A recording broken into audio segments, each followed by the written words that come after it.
Napanatili ni Tropical Storm Christine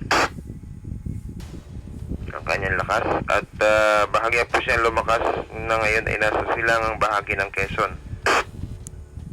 Ang lokasyon ng sentro ng mata ng bagyo kanina alas 4 ng madaling araw ay tinatayang nasa 340 kilometro silangan ng Infanta Quezon o nasa 180 kilometro hilagang silangan ng Binac, Catanduanes.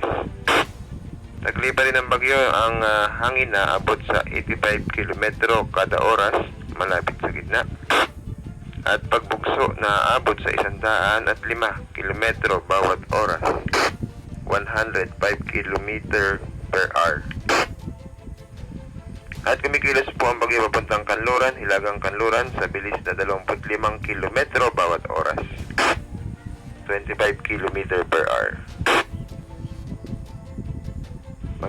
Magiging masungit ang kalagayan po ng ating karagatan at sa kasalukuyan po ang ating lugar sa bayan po ng Infanta ay nasa ilalim ng signal number 2. Natili pong nakantabay at mag-ingat at yan po ang ating balitang panahon buhat sa DOST Pag-asa.